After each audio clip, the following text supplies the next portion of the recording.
Tá começando mais um Como Investe, aquele papo de investidor para investidor aqui do Market Makers. Hoje eu tenho um convidado muito especial, uma das pessoas mais queridas do mercado que eu conheço há muito tempo. Vou ter a oportunidade de ter esse papo de investidor e trazer para vocês uma das mentes mais brilhantes que eu já tive o prazer de conhecer nesses 15 anos de caminhada aqui no mercado.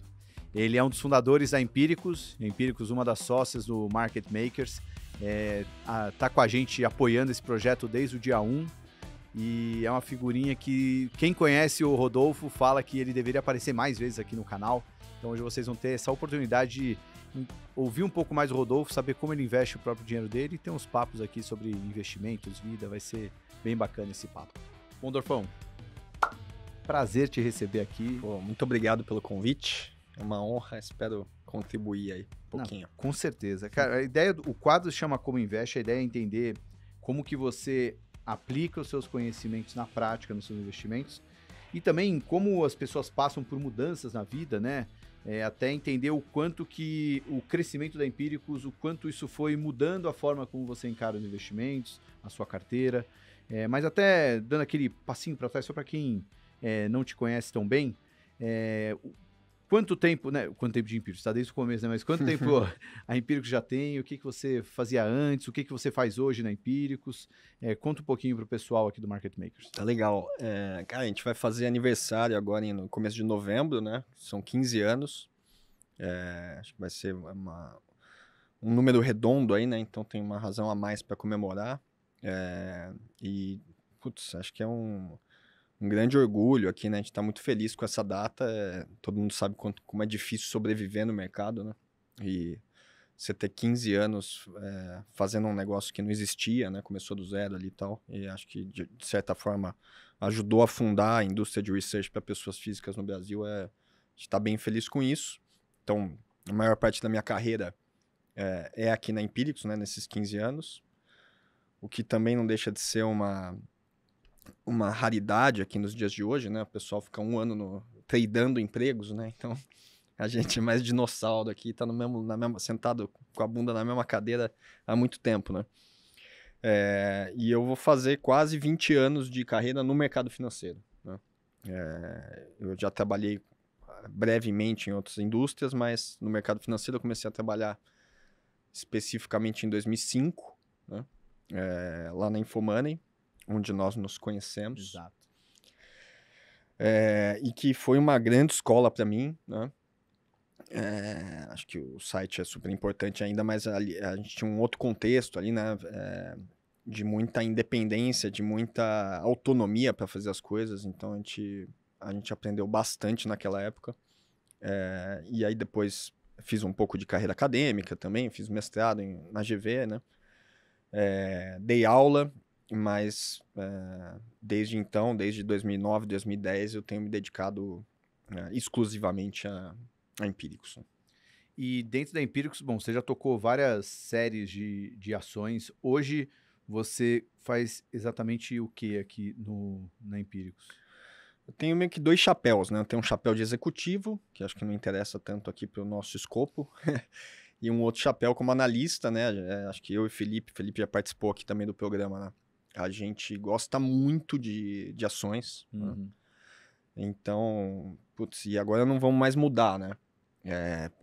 Acho super legal o movimento de moedas digitais e tal, super interessante, instigante, mas assim, eu continuo gostando mais de ações, né? Mais de empresas. Acho que é a nossa paixão mesmo. Então, pra gente é muito legal continuar com esse chapéu, né? A gente foi o nosso primeiro chapéu e único por um tempo. E aqui eu, junto com o Rui, com a Isa e com o João, a gente cuida de duas séries. A série de vacas leiteiras e a série que a gente chama de microcaps, né? Que são, acho que até um pouco menor do que small caps, menos conhecido ainda.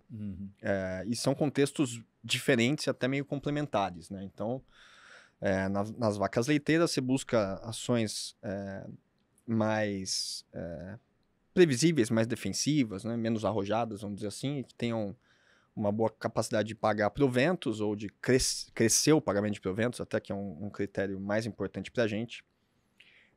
E no microcap você vai para mais risco, quase que um private equity listado aqui, buscando ou oportunidade de turnaround, ou grandes histórias de crescimento, né? Então, são perfis bem diferentes e que também, né, despertam interesses e critérios diferentes para a gente. Sabe, ouvindo você falar há muito tempo com a bunda na mesma cadeira, a paixão por ações, me lembrou do pré-papo que eu tive com o Cristiano Souza. Foi um episódio recente que a gente fez. O Cristiano foi ex-Dínamo por quase 30 anos da carreira. Foi um dos episódios mais elogiados que a gente fez recentemente. E no pré-papo, né, isso é coisa que não saiu no episódio, até legal trazer, que eu conversei com ele sobre por que a Dynamo sempre investiu só em ações, teve só um fundo de ações, e agora ele faz o que ele fazia na Dynamo, só que de maneira global. E ele falou que hoje o mundo é cada vez mais impaciente, né, das pessoas querendo fazer várias coisas, trabalhar em vários lugares, ganhar dinheiro mais rápido. E lá eles sempre entenderam que o investimento para longo prazo é o que era mais rentável, então eles sempre foram muito mais pacientes. E aí sobre ações ele falou, é o que eu faço há 30 anos e é o que eu sei fazer. Então, eu acho que é muito mais do que ele gostar, também é algo que ele sabe que ele faz bem. Tá na zona de competência ali, né? E dentro disso, quando é que você se apaixonou por ações? O que te fez entrar nesse mundo e não querer mais sair? Cara, isso foi muito curioso, né? Eu nunca tive, e muita gente tem, né? Um interesse, ainda mais acho que na minha época, principalmente, não tinha tanto esse lance da pessoa que estava na faculdade já começar a estudar mercado, e acho que isso melhorou muito no Brasil, né? Lá fora até que tinha, mas no Brasil não tinha muito. Eu lembro até pelos meus colegas e tal, não... tinha algumas pessoas que trabalhavam com o mercado financeiro, mais especificamente com bolsa, mas não era um movimento tão consolidado quanto é hoje, né?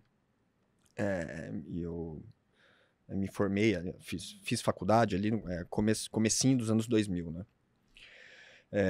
Então, assim, cara, na faculdade a gente tinha pouquíssimas matérias de mercado financeiro, uma especificamente de derivativos, né? Então, basicamente, eu saí da faculdade assim, sem saber nada, né, de mercado financeiro. Tinha os fundamentos ali, a parte científica, né, os instrumentos de raciocínio, mas nenhum conhecimento explícito assim, de mercado. E aí, como eu falei, a Infomoney foi a grande escola para mim, e é um negócio ali que assim, a adrenalina é impressionante, né? O mercado financeiro, óbvio que tem essa pecha de... E é verdade, né, que ele é muito regido pelo dinheiro, para o dinheiro, né? O dinheiro é o começo, meio, fim e tal, mas não é só isso também, né? Tem muita gente inteligente que trabalha no mercado, tem muitas ideias boas para serem colhidas e transbordadas, então tem também esse lance da adrenalina do jogo, que é super interessante, né?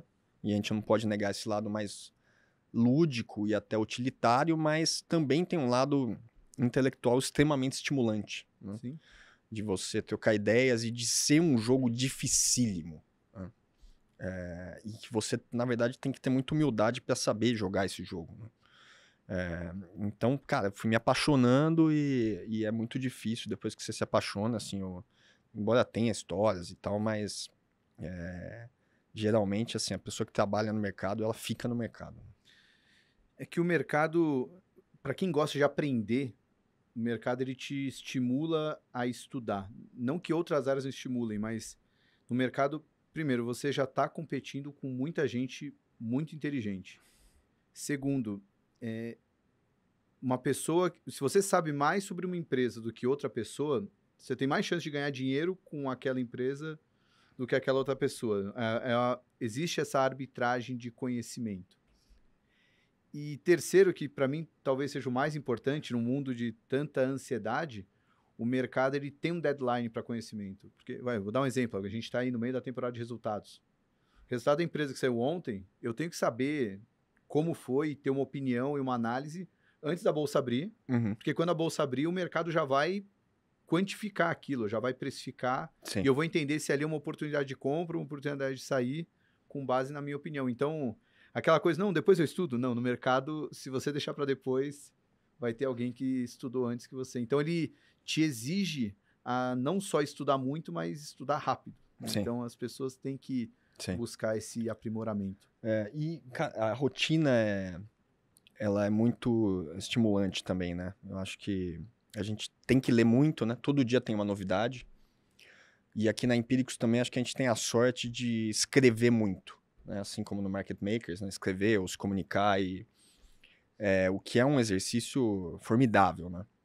O próprio Bezos faz isso na Amazon, né? Com a alta liderança de obrigar as pessoas a escreverem, né? Não só se fazer PowerPoint e tal, mas assim, escreve a sua ideia, a sua proposta, o seu raciocínio e tal, e a gente faz esse exercício continuamente, né?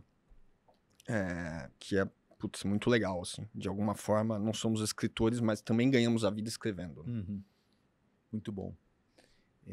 Bom, vamos falar um pouco de investimentos. Você já mostrou sua predileção por ações, mas como é que é a carteira do Rodolfo? Uhum. Acredito que você deve ter outras coisas na carteira, mas até pensando em patrimônio mesmo, como é que se divide o portfólio do Rodolfo na física? Legal. Cara, primeiro assim, eu sempre, desde que eu comecei a trabalhar na Infomoney, né, no mercado financeiro, eu sempre investi em ações. E eu gosto muito e em alguns momentos da minha vida até com pesos maiores do que a gente deveria sugerir, né, numa consultoria ou num relatório de alocação de ativos, etc, né. E óbvio, isso às vezes é circunstancial também, né. Então sempre foi uma parte importante do meu patrimônio, né. Nunca menos que 10%, já foi 40% ou até 50%, que eu acho que é uma proporção exagerada. Hoje, até por causas não desejadas, eu tenho um peso de imóveis na minha carteira muito maior do que eu deveria ou gostaria. Né? Fala assim, porque aquela história você acha, né, que o cara trabalha com isso e está sempre otimizando e sempre na crista da onda e tal, mas assim, também você é pego pela conjuntura e toma decisões que se provam erradas a posteriori, né? Então, estava um pouco ali no contexto de aproveitar que a economia estava mal e tal, e algum estresse associado ao mercado imobiliário, e comprei alguns imóveis, uns por preços melhores, outros por piores, e aí mirando um pouco ali o cenário que até meses atrás, anos atrás, né? Poucos anos atrás, era tido como certo de um vigoroso ciclo de afrouxamento monetário. Né? Toda aquela história do Brasil foi o primeiro a apertar, então vai ser o primeiro a flexibilizar e tal, e a inflação de fato, né, você vinha num processo desinflacionário que parecia bastante claro e sistemático, e aí acho que todo mundo foi pego um pouco de calça curta nessa história, né? Mudou a narrativa, nem acho que o racional foi abandonado, mas certamente foi adiado, né? Talvez a gente tenha que aumentar a juros antes de derrubar. Agora, e aí eu fiquei com esse montão de imóveis no meu portfólio pessoal, nada desesperador também, né? Mas alguns geram renda, outros não e tal. Mas eu gostaria de poder vender e também por um preço bom, né? Então estou meio empatado com isso agora. E ao mesmo tempo foi uma lição para mim de vida que, né, uma coisa é você ler ali no livro texto e na cartilha de imóveis tem qualidades, mas também tem defeitos, né? E um deles é a iliquidez. Né? E ela pode se manifestar ou não de acordo com a conjuntura. O mesmo imóvel pode ser extremamente líquido num contexto e extremamente ilíquido em outro. Né? E eu só pude aprender isso dolorosamente na prática. Né? Eu não tenho o mesmo problema com imóveis, porque eu só tenho um, mas ele passa por um dilema que ali na região se valorizou muito. Então, o imóvel que eu comprei na época da pandemia já está muito acima do preço que eu paguei, mas ele está totalmente sem liquidez, porque está subindo uma torre gigantesca do lado do meu prédio. Então, em meses, de repente, surgiu uma demanda ali deve ter mais de 100 apartamentos ali, então, no mesmo quadrado ali, o que era uma oferta, agora tem 101, né? Então, Sim, sim. ele aumentou o preço, mas não aumentou a liquidez. Pô, mas hoje tem outras formas de monetizar o imóvel, né? Airbnb e tudo mais, até. Mas, de fato... mas, tirando a parte de imóveis, o que mais você tem na carteira? Cara, e tirando a parte de imóveis, eu tenho ações, né? Dentro do subgrupo ali de ações, obviamente, até meio skin in the game aqui, né? A gente e respeitando os dizeres regulatórios de compliance, mas a maior parte da minha alocação tem intersecções importantes em relação às ideias que a gente publica nas séries, tanto de dividendos quanto de microcaps, né? E acho isso importante, porque, como o Taleb fala, né? O discurso sem exposição, ele não deveria valer tanto, né? Então, a gente realmente gosta daquilo e tenta replicar as ideias na física, né? De novo, respeitando o regulatório. Então, isso é mais ou menos o meu book de ações hoje. E, cara, renda fixa também bastante liquidez no momento, porque vale a pena, né? Com essa Selic aí ainda elevada, né? Que pode subir um pouquinho. Então, o prêmio adicional para você ter uma renda fixa de high yield não me parece tão interessante, né? Então, em renda fixa, a maior parte da minha alocação tá no bom e velho DI. Né? E até engraçado, porque assim, ao trabalhar no mercado, acho que acontece isso com você também, né? Amigos, familiares, normalmente chegam, falam, pô, e aí, qual que é a diquinha do momento e tal, né? O que tá mais quente e tal? Assim, cara, pega um CDB do Itaú aí, tá bom demais, entendeu? Pelo que você tá querendo aí, né? Explica o que você tá querendo. Ah, eu quero isso aqui e tal, não sei o que. Pô, e aí a pessoa sai completamente decepcionada da história, né? Porque assim, porra, fui perguntar pro cara que entende e achei que ele ia dar uma puta ideia, né? Nisso o fundo do Market Makers resolveu minha vida, porque eu sempre tinha uma ou outra ação favorita, mas o grande problema é quando a ação não vai bem, o resto da carteira vai bem, né? Mas geralmente a pessoa que vem procurar dica, ele não quer investir no fundo do Market Maker. Não, mas qual que é a Mills, é a Valide, é a Vulcabras? Não, compra o fundo. Sim. Que Não, aí... que aliás sou cotista lá, um dos Boa. primeiros cotistas e estou ganhando dinheiro. Deu uma... Aliás, esse mês de agosto tem sido um mês muito bom, né? Finalmente, os resultados começaram a fazer preço nas empresas que estavam fazendo a lição de casa já há um bom tempo. Né? Não, até escrevi sobre isso, né? Acho que essa temporada do segundo tri, ela realmente fez a gente lembrar que existe uma relação entre empresa e ação, né? Porque isso estava... Parece óbvio, mas isso estava meio esquecido para todo mundo, né? E assim, peguei um pouco também aquela esticada de taxa ali que deu, de Tesouro IPCA e tal, que acho interessante para carrego, né? Mas renda fixa é isso e assim, pouco arrojado, não tenho muita exposição internacional, então acho que até deveria ter mais. Talvez, né, à medida que eu for liquidando uma parte dos imóveis, eu possa fazer isso melhor. E acho até assim, já tive Bitcoin, já tive Ethereum, até como experimento e tal. E embora eu tenha vendido com lucro, e na época foi um lucro até bem significativo, né? Mas me deixou um pouco com medo pela vol, assim. E embora eu tope encarar numa vol de microcap, mas me deu um pouco mais de frio na barriga ali. Talvez por não entender tanto também, preciso catch up aí nesse aprendizado. Mas eu acho até que mais interessante do que falar das caixinhas, né, quanto você tem cada, e é um pouco uma abordagem que eu acho que funciona para mim. Porque eu acho que assim, tem meio dois tipos de investidor, né? Tem investidor que ele tá o tempo inteiro procurando ativamente assim oportunidades, né? Então, assim, aqui, onde eu vou investir hoje, amanhã e depois, ou esse mês que vem e tal. E tem um outro tipo de investidor que acho que combina um pouco mais com o meu perfil, que ele fica mais quieto e aí ele prefere avançar quando a oportunidade surge.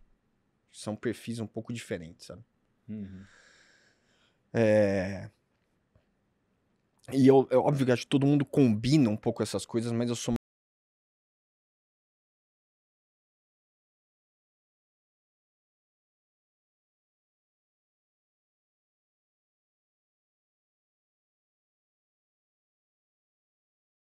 e de repente surge uma oportunidade, e aí daí você ataca, como diz o Duncan Miller, né? Aí você vai pra jugular dela. Uhum.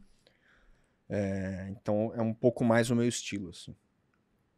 Acho que pegando um exemplo para isso, essas últimas semanas é um pouco da Ambipar, né? Que para quem, acho que dia sim, dia também, algum assinante do M3 Club perguntava, pessoal, será que vale a pena entrar em Ambipar? Eu falei, cara, agora só tem uma Sim. recomendação, tira da sua tela ali, porque Sim. já foi. Agora tem seus fundamentos, a gente até fez uma live recente com uma investidora que tem a Ambipar, ela explicou o fundamento, mas boa parte da alta ali não está associada a uma melhor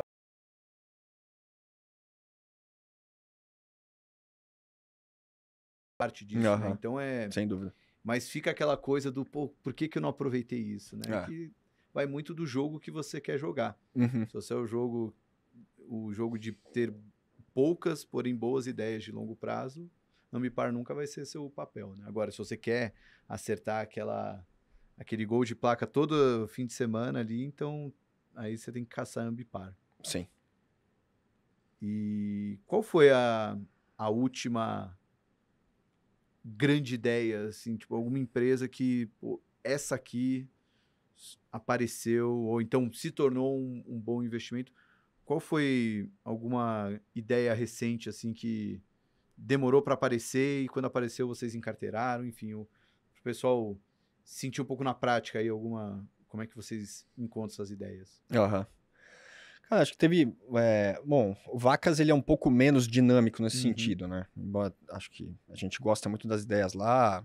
Estamos super animados com a Eletrobras, por exemplo, mas acho que para responder melhor a sua pergunta, eu teria aqui para o Microcaps. Tá? E acho que tem três coisas importantes que a gente fez no Microcaps. Primeiro que um tempo atrás a gente conseguiu se livrar de apostas ruins. Tá? Algumas legadas de outras temporadas da série e outras que nós mesmos em algum momento nos apaixonamos e tivemos que nos desapaixonar rapidamente, como o caso de Vivio. Né? E o investidor às vezes ele não toma conta disso, né? De como você não perder dinheiro, então está matemático, é tão ou mais importante do que ganhar. Né? Embora sob uma ótica psicológica tal e emotiva, a gente gosta muito mais de ganhar do que não perder. Né? Uhum. E isso evitou sérios danos à carteira e ao meu patrimônio também. Né? De poder cortar esses pedaços que estavam sangrando. Né? E no caso de Vivio, por exemplo, né, acho que a gente cometeu um erro grave na série que foi a história parecia interessante e tal, mas a gente começou com um peso maior do que deveria. Né? Então, hoje a gente tem uma diligência mais precavida ali, né, mais cuidadosa para ir conhecendo a ação aos poucos e aumentando o peso paulatinamente. Né? Uhum. E isso foi, por outro lado, justamente o que a gente fez com as duas teses que mais me animam no momento. Né? Isso são histórias em voga, né? Que são Stapar e Desktop. Que a gente começou pequenininho ali e tal, mas fomos nos empolgando ao conhecer melhor a empresa e também por algumas questões de conjuntura macro ali. E hoje são as duas posições com maior peso na carteira e que de longe mais nos deixam aqui empolgados, né? Acho que são histórias longas também, não é um trade, não é uma ambipar com certeza. E o que que elas fazem? Só para dar um Aham. micro resumo. Cara, e um dos motivos da gente gostar é porque elas são empresas extremamente simples, né? E as pessoas que trabalham lá, a gente gosta muito delas também. Mas, assim, uma empresa de estacionamento, que acho que se for para falar com um pouco mais de arrojo, assim, para parecer um negócio mais legal do que só um estacionamento, eles estão desenvolvendo uma vertical muito importante de digital, de elétricos, né? Tem um app que pouca gente conhece, né, que é o Zoom+, que tem milhões de usuários ativos, que é desde você fazer zona azul em grandes centros, inclusive São Paulo, como pagar licenciamento de carro, IPVA, etc., multa. E é um aplicativo que está crescendo muito, está ganhando espaço na composição da receita, mas é uma empresa de estacionamento, tá? Que estava muito endividada, sofreu muito na pandemia, mas que se você olha para o perfil dela, não tem nada a ver com aquilo. Isso aqui é uma cash cow clássica. Né? Então a gente está apostando muito nessa virada, é um papel que tem pouquíssima liquidez, então quase que eu posso dizer que assim, só a pessoa física consegue aproveitar isso. É um dos poucos redutos em que a pessoa física ela tem um edge em relação à jurídica. Uhum. E desktop é o chamado ISP, né? Que é o Internet Service Provider. É uma empresa que leva a internet para a casa das pessoas, foco em estado de São Paulo, que é padrão europeu aqui, né? De consumo, de IDH, etc. E é uma empresa, assim, primeiro, o fundador para mim é assim, um gênio, um cara realmente brilhante, né? Que é o Dênio. E uma pessoa super simples, super legal de conversar. Tem até, acho que a história dele lá no podcast da Infomoney, então, se eu pudesse citar a concorrência também. Lógico. Que eu recomendo fortemente. E que é uma empresa, assim, é o melhor sinal de internet na sua área de atuação. Né? Assim, melhor que o da Vivo. Então, o cuidado que eles têm com excelência de serviço é impressionante. Desde da qualidade da fibra, que chega efetivamente até a casa do cliente, até atendimento, né, do cliente e tal. Então, tipo, acho que o cliente número 1 milhão, o Dênio fez questão de ele mesmo fazer instalar. Tipo, ele subiu no poste, foi lá instalar o cliente. Que legal. E ele passou o WhatsApp pro cliente dele, até hoje ele atende o cliente. Então, pô, a gente também curte muito essa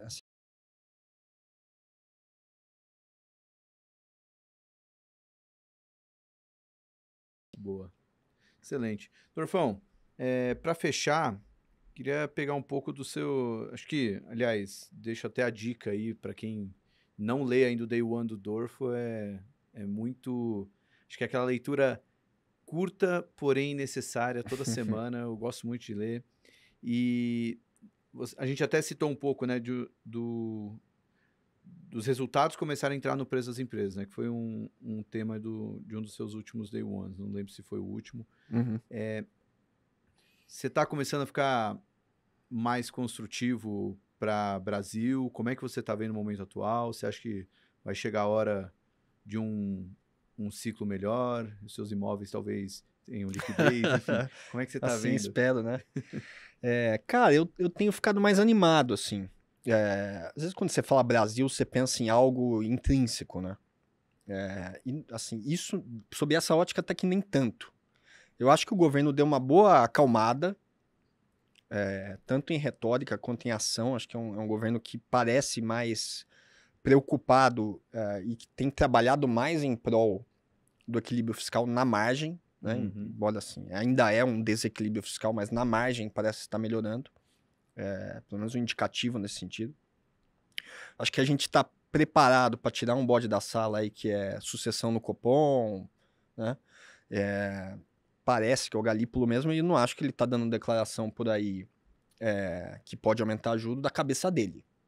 Acho que isso deve estar mais ou menos alinhado ali Sim. com a Fazenda e imagino eu, com o próprio Lula, né? Isso foi um ótimo discurso aquele dele, né? Acho que deu uma certa, não vou dizer tranquilizada, mas diminuiu a tensão sobre o que vai ser o próximo BC. Exatamente. E acho que assim, pode ter uma grande porrada para o Brasil em eleição 2026, né? Embora seja prematuro falar sobre isso já, né? Mas para segunda metade de 25 já vai começar essa narrativa e temos que estar preparados e posicionados também para isso, né? Uhum. Mas o que mais me anima no momento é o efeito de queda de juros nos Estados Unidos para Brasil, né? Uhum. Então, a gente sabe que até o momento aqui, Bolsa Americana foi um dreno de... E renda fixa também, né? Nossa, um dreno de liquidez brutal. Isso afetou muito mercados emergentes, afetou particularmente o Brasil, né? E ainda foi isso junto com China desacelerando. Então, para o Brasil pegou bastante. E acho que a gente já começa a sentir um pouco os primeiros sintomas dessa virada de cenário, né? Teve uma aspa do um estrategista global do Bank of America. Eu vi isso na apresentação da WHG, que falando do efeito positivo em outros mercados da queda de juros, estava falando por muito tempo o juro mais alto ajudou determinadas classes, e agora com essa queda de juros pode ajudar e foi legal que ele citou o Brasil como exemplo, mas a classificação que ele deu ao Brasil é o EM Distressed, né? O Stressed, né?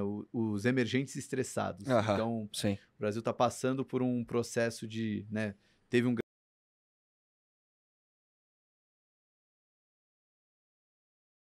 principalmente em moeda, e o Brasil pode aparecer desse jeito, né? Num momento de queda de juros lá fora, pode ser num momento de desestresse, pode ser uma oportunidade de fluxo que nem precisa vir um caminhão de dinheiro, né? Porque a Sim. gente está tão largado em relação aos estrangeiros que um pequeno fluxo já poderia fazer bastante diferença. Não, Né? exatamente isso, né? E é muito não linear, né? Assim, acho que a experiência que a gente tem de trabalhar com o mercado financeiro também, numa ótica de 10, 20 anos, você aprende essa não linearidade meio na... Ou você aprende ou você morre, né? Porque, Uhum. então, pô, você tá... Né? Esse negócio do estoicismo acho que é a característica mais importante para o investidor brasileiro, né?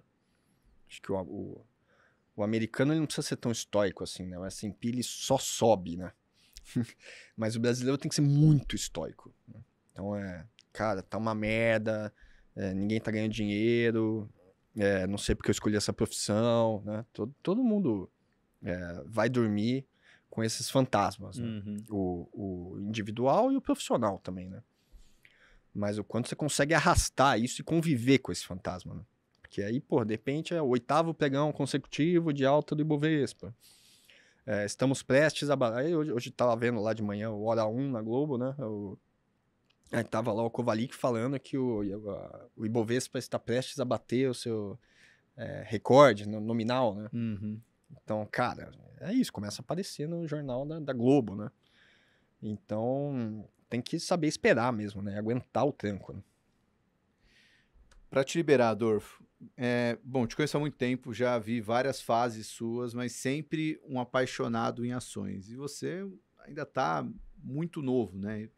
Você se imagina fazendo isso para o resto da vida?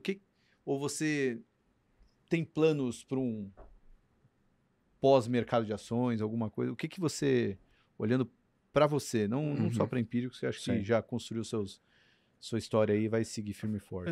Cara, no meu caso, acho que não é não são mutuamente excludentes. Eu tenho 41 anos, né? Também não sou tão novo assim, mas... Mas, cara, sim, eu gostaria de fazer isso, acho que pro resto da vida. A gente sempre pensa sobre isso, né? À medida que vai envelhecendo e tal, mas eu acho que é realmente o que eu gosto de fazer, né? E o que eu aprendi a fazer em alguma instância, né? E sigo aprendendo. Mas também tenho outros projetos pessoais, né? Tenho uma livraria lá perto de onde você mora. Uhum. Tenho investimentos pequenos em outras empresas, né? Empresas de vida real, assim. Um bar, uma empresa de inteligência artificial, antes da inteligência artificial entrar na moda, Ficar hypada. que agora está indo super bem. Então, tenho esses outros interesses, mas uma coisa não substitui a outra. Acho que até ajuda, de certa forma. Porque também, às vezes, você fica vidrado só em um negócio ali, meio bitoladão, né? E o mercado financeiro ele é muito perigoso nesse sentido, porque ele nunca para, né? Você sempre pode estar em casa, 9 horas da noite, no celular, lendo WhatsApp, lendo Bloomberg e etc. Vendo abertura de Ásia. Exatamente. Então é uma coisa que me ajuda muito, além da minha família, obviamente, da minha vida pessoal, mas se eu ficar só no profissional, mesmo assim, me ajuda a distrair um pouco E a história do Wall Street e Main Street também, né? Às vezes tem que sair um pouco da Faria Lima pra... será que esse sofrimento que eu tô sentindo aqui de Faria Limer é real mesmo? E vice-versa. Então ajuda bastante também. Boa. Dorfo. Eu falo Dorfo, né? Mas é o Rodolfo, né? A intimidade deixou... Sim. Brigadão pelo papo. Foi um prazer estar dividindo essa bancada aqui com você. Passa aquele filminho na cabeça, né? Desde quando a gente se conheceu, a origem do Market Maker. Então, valeu demais pelo papo e por todo o apoio que você dá pra gente. Imagina, foi um prazerzaço e muito, muito obrigado. E sou um grande fã também. Além de patrocinador, um grande fã do Market Makers. Boa, Dorfão. Valeu. Pessoal, se você gostou desse vídeo, deixa já o joinha, se inscreve no canal, Market Makers está crescendo bastante. Toda terça e quinta tem podcast novo, toda quarta tem vídeos como esse aqui no canal. Até a próxima.